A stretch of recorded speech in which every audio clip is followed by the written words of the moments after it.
setting this up, so bear with me. My name is Michelle Shelton. I'm the designated broker of Life Real Estate. And sorry, I have something on my computer, so it looks strange on my face. You guys couldn't see it, but I could. So, I saw a video today on Facebook by Chuck and Angela Fazio regarding character. And my brain was on fire because I used to, years and years ago, prior to real estate, I used to do a character training for children. And so it prompted me to dig out my character quality list. And these were things that I taught my children and also would teach anybody that would listen, basically, because obviously we want to teach our children things, but we also, I think it's important as adults that we demonstrate solid character. And for me, I have a little different approach than Angela and Chuck. I don't come at it from Christianity. I come at it from a way of just being a solid human. I think, most people, I'm not going to say all people, but I think most of us, we think we are a solid human. And I think there's things that we can always do to tweak our character and, take notice of how our results are, because I really feel like the only fair way to judge anything is by results. I loved what Angela and Chuck said. So I certainly don't want to sound like I disagree. I have a level of a different perspective on things, because I'm coming at it from a different angle, right? I'm not coming at it from Christianity. I'm just coming at it from, hey, let's just be a solid human. There is, I guess I took a few notes on what they talked about. Kindness. I think kindness is a great one. When I look at my list, you see there's just a ton of these. And one of the things when Emma was little, we would work on these, we'd pick these out. So I would say we would be in the doctor or the grocery store or whatever, and she would be saying, hey, Mom, when are we going to go? And I'd say, what is patience? And I would define it for her. I would say patience is waiting with a happy spirit. It's not just about waiting, but it's about waiting in a certain way, doing things in a certain way. And I think doing things in a kind way, no matter what it is, even if we're angry and we need to confront something, we can do that with kindness and bring kindness to that. So I definitely agree that, having that level of kindness can be of service. I actually don't really think people are their character. I actually think the character, it's like a buffet. It's always available. And sometimes we may choose to do something in a certain way, and another time we may choose to do things in another way that aren't quite as effective as if we'd done it this way. So I don't, again, I'm coming at it from a different perspective, and this is my opinion. I don't believe in the good, bad, right, or wrong. I think there's things that work, and I think there's things that don't work. And that's how I define that. I have on here awareness. I know they talked about awareness, courage. They also spoke about courage.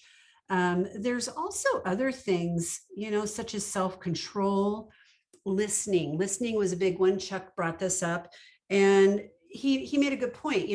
A lot of people, when someone is speaking, they're wanting to say what they're thinking because our brain is just on fire. We have thoughts all over the place. And so roping our brain in and those thoughts is very challenging, and it takes a very high level of awareness. So becoming the observer of your mind, becoming like going, oh, wow, I just had that thought. Because I don't know about you guys, but I'm pretty sure this is across the board.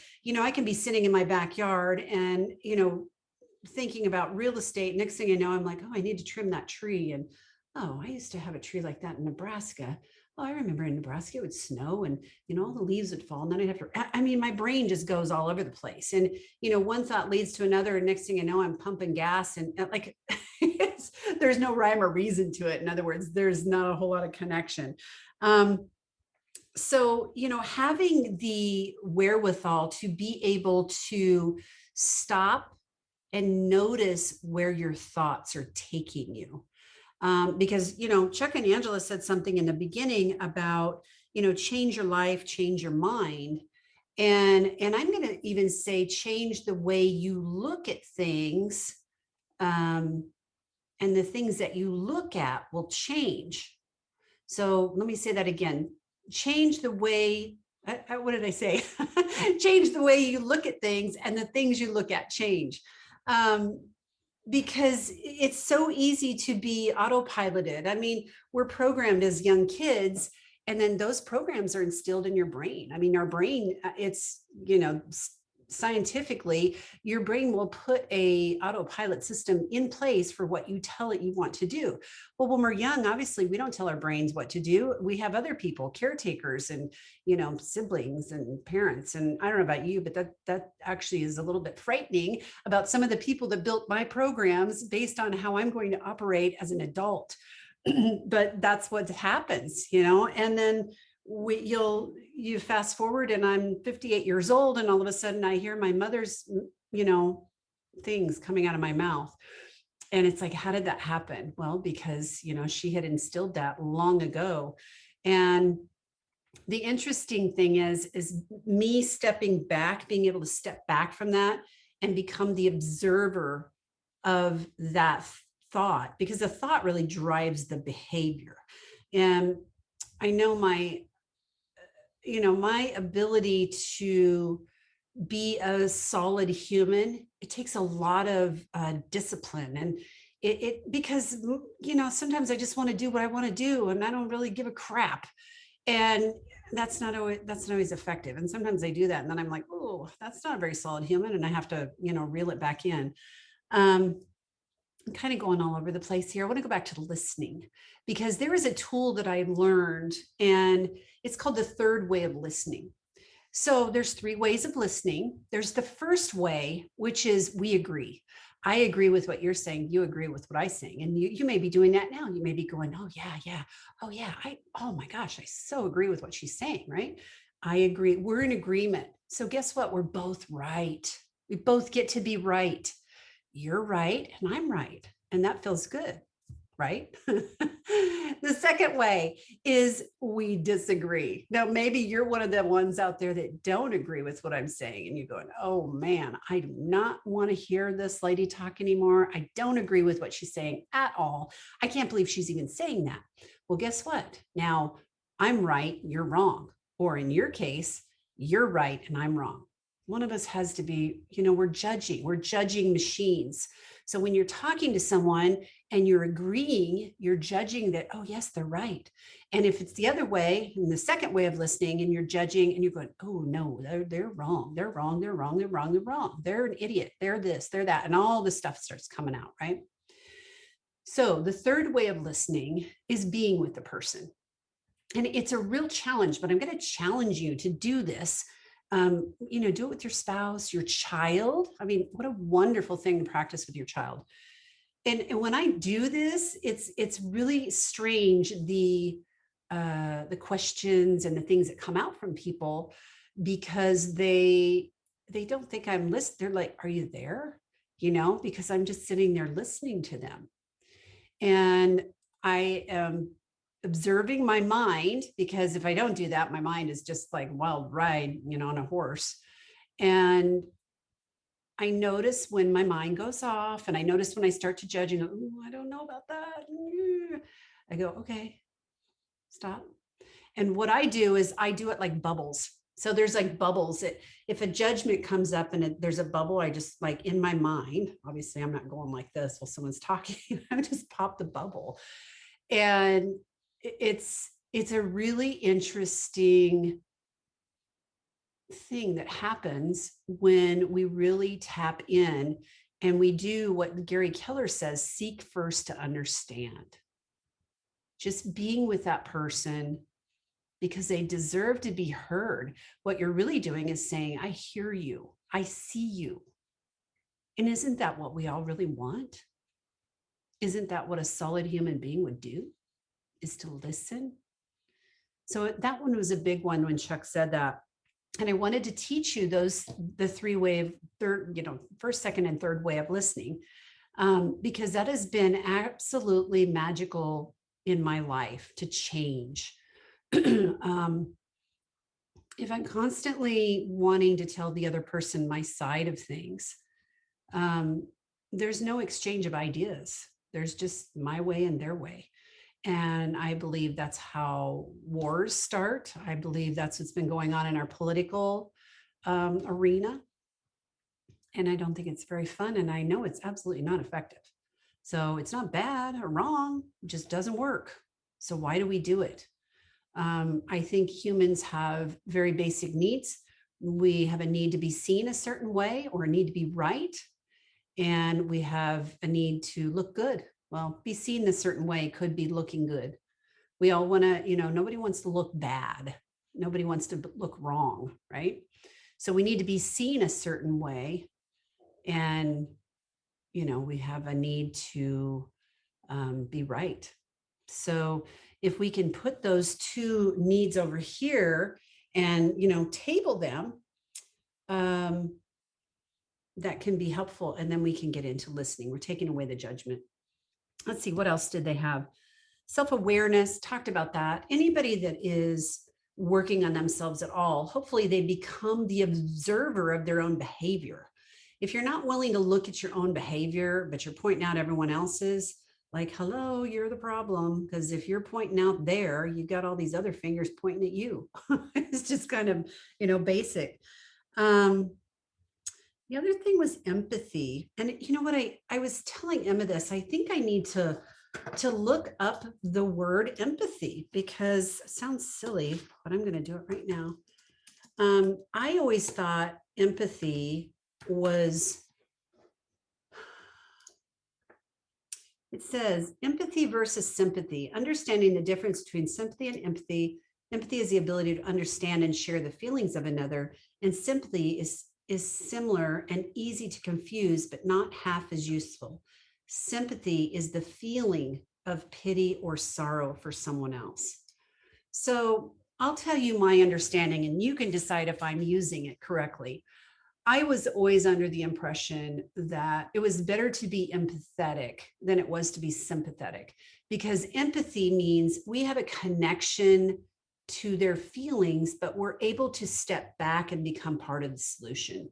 So, for example, if you had say you fell in a well and I was walking by and you were like, help, help. And I looked down and said, oh my gosh, like, are you okay?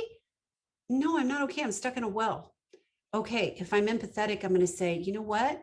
Don't worry. I'm going to go get a rope and we're going to get you out of there. Because now I go, oh my God, I would hate to be stuck in a well. I need to help this person, right? So I go and I become part of the solution.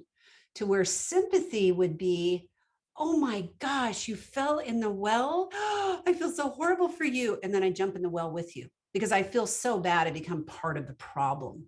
Now, I could be getting those two confused, and I really need to study that a little bit. But that's always been my understanding. And I think that this says empathy is the ability to understand and share the feelings of another. And sympathy is the feeling of pity or sorrow. So I think I think I'm using it correctly, because if I was going to have surgery, let's say I was going to have heart surgery, and my heart surgeon had empathy. He said, I've gone through this. I know exactly how you feel. And don't worry, we're going to take care of it. Because he would know that I was afraid out of my mind and that I needed some help. And he was the one that could help me. But if he was sympathetic and he was, cutting me open and bawling his eyes out, I don't think I'd like that very much. That would not be the kind of person I would want operating on me, because he would be part of the problem, right? There's so many, and I'm happy to share this. This was something I did with my kids. I used to do a training on it, oh my gosh, 100 years ago. My favorite one on here is responsibility. And most people think, well, I'm responsible. I pay my bills on time. I make my car payment. And they think of responsibility in that, I'm going to say, limited way.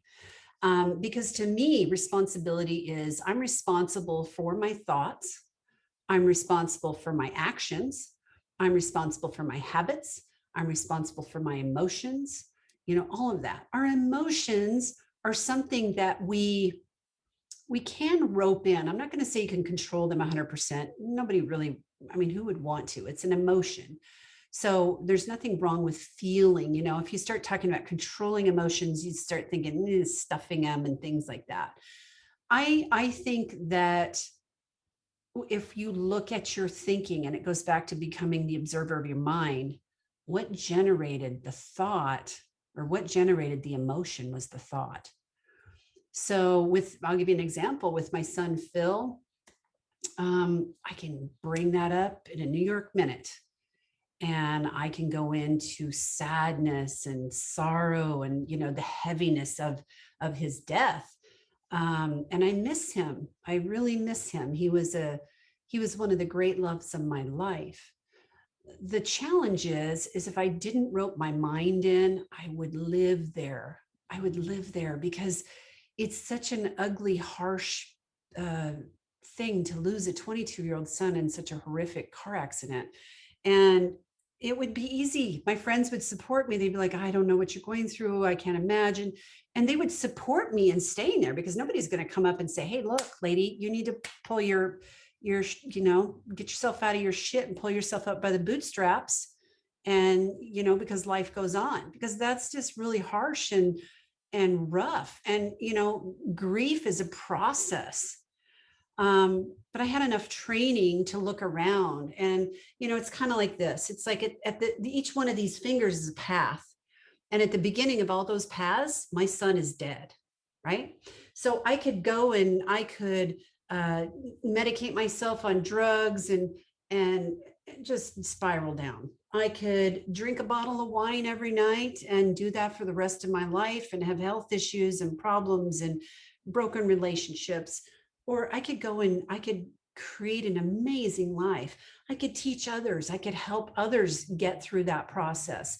I mean, there's so many paths, and I can make the path be whatever I want it to be. And that's what's exciting about some of these concepts about, you know, roping in your mind and roping your thoughts in and having a level of I'm going to say responsibility again. It goes back to that for me, responsibility for my life, um, because I want to be a solid person. I want to, you know, be honest and caring and kind. And I'm not always that. I'm not. Um, I want to be, you know, generous and have endurance and strength and courage and all of those things. And I don't have those all the time. It's always a choice in the moment. I don't think anybody is just this certain way and they have this certain character. I think that it is, again, I said this in the beginning, it's like a buffet. It's all available. And sometimes we choose well and sometimes we don't. And the quirkiness of that is sometimes that is what makes us a really solid human, because sometimes I'm scared. And I think Angela and Chuck talked about, I had to get ready because I had an ARMLS strategic steering committee to chair. But one of the things that I think they were talking about at the end was being authentic. And I think being authentic means, hey, you know, I make mistakes. And if I make a mistake or I miss the mark or I make a choice that isn't, you know, isn't that effective again, then I could choose something different. I can go back and course correct. If something is broken, I can go back and fix it. You know, hopefully I don't wait too long and let it get drawn out and really be broken. But if I misspeak to somebody or I do a behavior, I've done behaviors before, especially in social media. Sometimes I get a little snarky.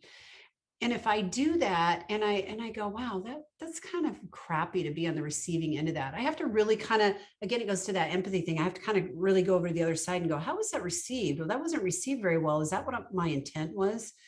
And I can course correct that. And, you know, there may or may not be collateral damage. And if there is, you know, I can do my best to correct that. And to me, that's what being a solid human is. It doesn't mean we're perfect. It doesn't mean we do everything right all the time. Some people don't like me. Some people like me. And, you know, my goal is really to walk across the room. And if half the people say, oh, that woman is such a bitch, I just go, thank you. And if other people go, oh my God, she's so awesome, I love her, I say thank you. Because other people don't drive what's inside of me. I don't need their validation one way or the other. And I hope you can get to that point too. I still want it sometimes. Obviously, I'm human. I want to be liked. Um, but I don't think that, again, that's my goal. My goal is to just be okay with me and be okay with my decisions. And I think that is part of what Chuck and Angela were talking about being authentic, having that ability to make a decision and be okay with my decision, because I have a history of things that have led me to this moment to where I would make this decision, and you have a history and you might make a completely different decision because that might not work for you. What works for me may not work for you.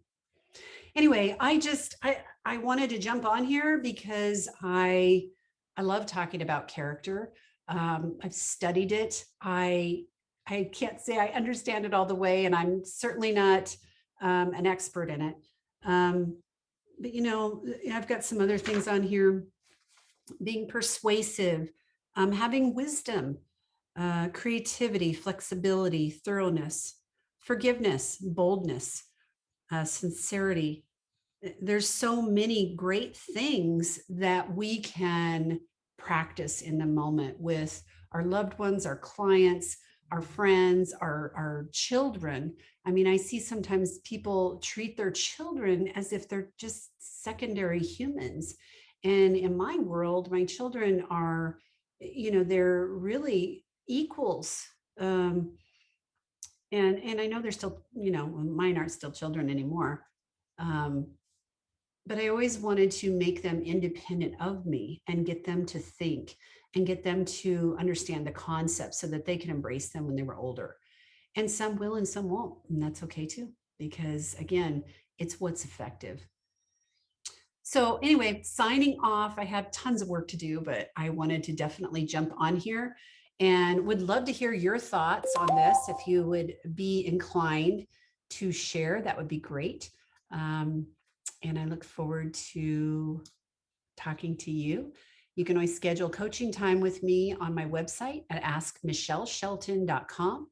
If you're a potential client, you can schedule a Zoom call and we can walk you through all the exciting things that are going on in the Arizona market right now. That's also at askmichelleshelton.com. All right, take care. Bye.